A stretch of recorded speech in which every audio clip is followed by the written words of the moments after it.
Hello and welcome to CIO Leadership Live Middle East. Today it's my pleasure to welcome Angela Halawi, Women in Tech Ambassador and Business Applications Director at Microsoft for the UAE. Hello, Angela, how are you? Hello, Andrea. It's a great pleasure to be with you. Thank you so much. All is great.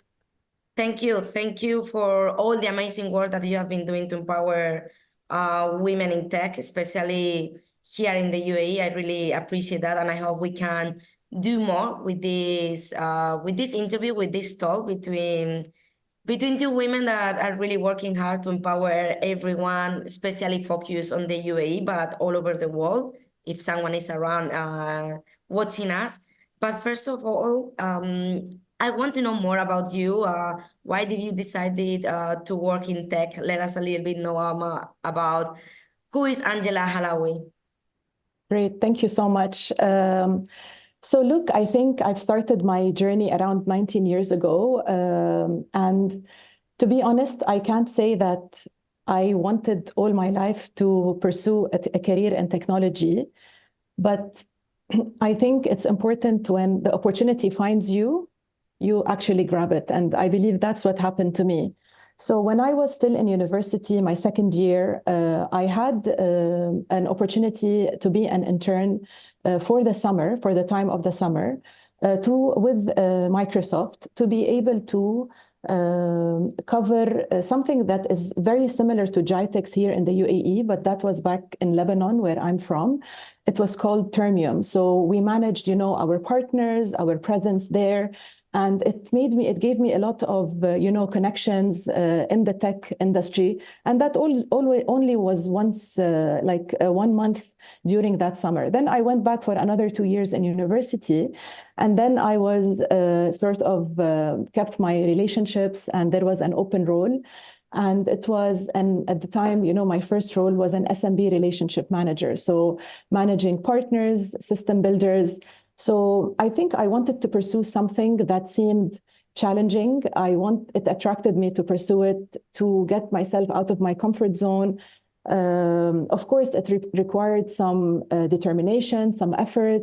And also, I wanted to see what I can achieve while, my education was in business. But of course, when you go from business, you can work in anything, in any industries. And the technology found me, and I actually captured that opportunity, wanting really to grow and pursue a career in tech. That is amazing. And wow, I guess the women in tech community and the community in general for technology has changed a lot since you started in Lebanon. How do you see now the women in tech community? What is the biggest challenge for women in technology that you see nowadays in 2024? So look, to be honest, Andrea, if I want to talk about my first half of my career versus my second half of my career, there is a lot now of more, let's say, awareness around diversity, inclusion. A lot of companies now are talking about that theme, and they are driving when it comes to within leadership roles with that theme, right?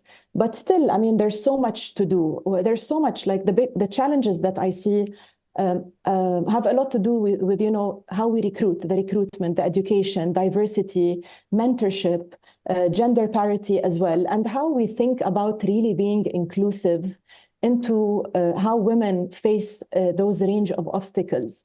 So we don't have, I mean, we are seeing more role models, which I really love. I myself have role models. I'm trying as well to be role models for others and inspire others as well. So there is sometimes we're seeing growing role models, but we would like to see more.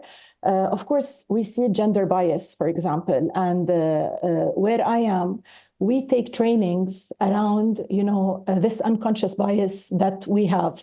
So I would love as well, I think this is definitely a challenge, and I would love to see more companies adopting more awareness and trainings around unconscious bias. So these are mainly the main maybe challenges that I see in that community. Yeah, that is true. I couldn't agree more. I think companies, I think everything has changed, and companies, as you say, are more aware of the circumstances. It is funny. I recorded a video recently, and I've been asked what do you think? Do we need to empower women in tech? And as an advice, and I say always take a role model as your mentor. That's what I say. I think is one of the main things we can do in everything in general in life. But talking about the future of women in tech, how do you envision this future? What are some of the ways you hope to inspire and empower the next generation in this Yeah. field? So look, as I mentioned, we've come a long way across. There's much more, specifically here in the Arab countries, for example, we see around 57% of university students or graduates in STEM. Around 57% of graduates are females. And here in the UAE, we see 61% of university STEM students also. Sorry, here I confused Andrea. Do you want shall No we maybe worries. repeat the Do I question? repeat the question? Okay. Okay. Or I repeat the answer. Let me repeat the answer. Okay, perfect. Okay. So here, Andrea, as I mentioned, we see like a representation of females in tech or women in tech that has significantly changed and improved. We currently see, for example, here in the Arab countries, around 57% of graduates of STEM are females, which is amazing. In the UAE itself, it's also even higher. It's 61% of STEM female graduates. So it's great to be seeing it and really more advancement in the Arab world, but also in the UAE. We feel that there is so much going on to empower the next generation of women in this field, right? So I would love to see a future, because you asked me about the future, where there is more awareness, where there is more awareness about the importance of diversity, inclusion in this industry, where companies themselves are also managing this internally with their people, and they have, implemented those initiatives to attract, to retain, to promote women in tech roles. I would love to see more communities. Now I'm engaged with a lot of communities, and I see, we share so much. And I myself drive, every couple of months, let's say, sessions around, learnings in technology or soft skilling learning, where we can bring in and instill confidence for women in technology to help them, become more confident in their status and their roles. So I would love to see, more communities. I would love to see also organizations where females in tech can be more recognized, they can be celebrated.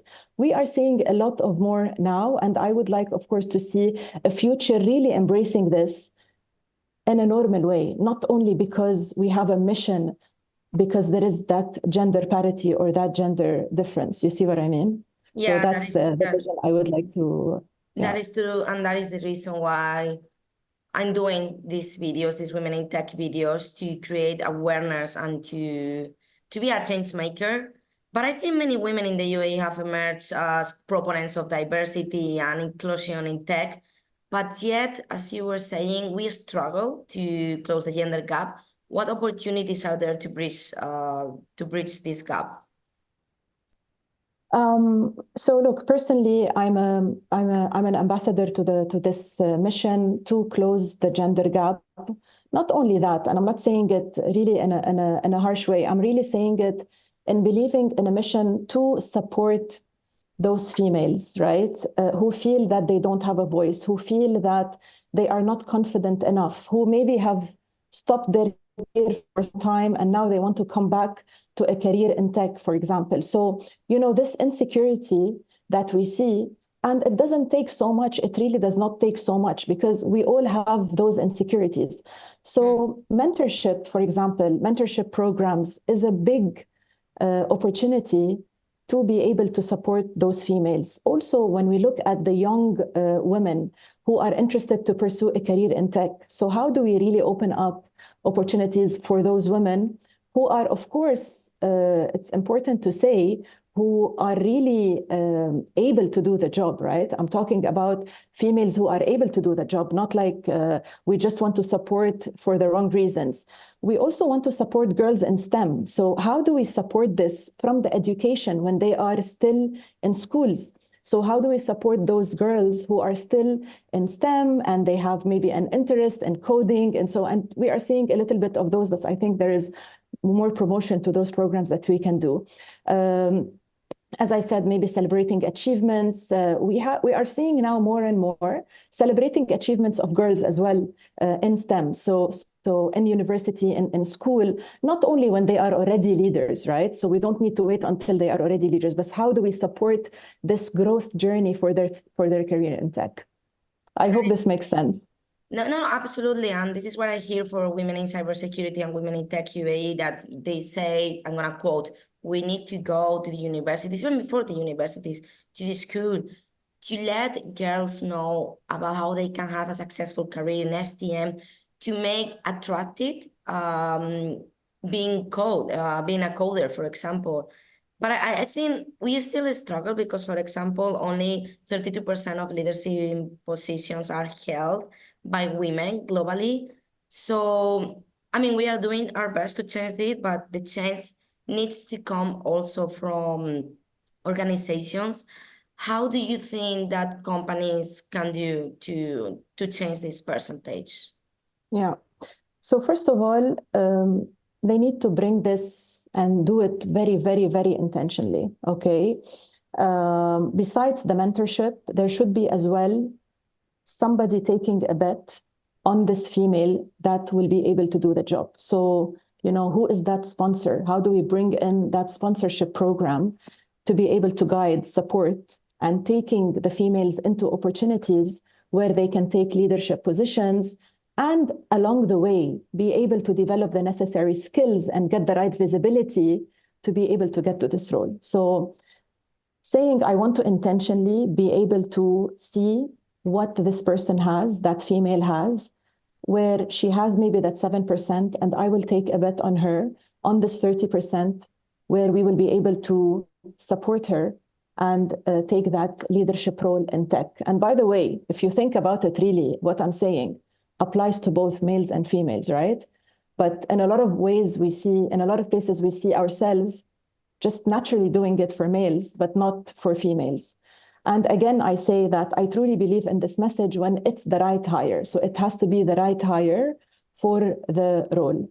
The other piece is that we want to educate those leaders, right? To be able, so on the benefits of diversity and how, they can lead and have better team performance, they can bring in new ideas, creativity, innovation. So that diversity in the workplace is extremely beneficial to the organization.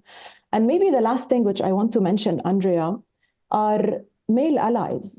I went recently, I attended the Women in Tech on International Women's Day in Sharjah Research Park. And at the time, there were many males in the room. So how do we bring in those male allies who are there, and they want to support females? Amazing. Yeah, exactly. So they support us and advocate for female advancement within the company. So I think also this is an important point to mention. Angela, thank you so much for creating awareness. I mean, it was amazing. I feel that we can still talk about it for the next 2 hours. I really appreciate the work that you are doing. I hope that we can help everyone. When I say everyone, I mean everyone, because as you were saying, when we talk about diversity, we also need male on that room. This is what we want when we talk about diversity. Angela, thank you so much for joining CIO Leadership Live. Thank you so much, Andrea, for the opportunity. I really enjoyed the conversation with you. Hope we will be able to do more. I'm sure we will. Thank you. Thank you.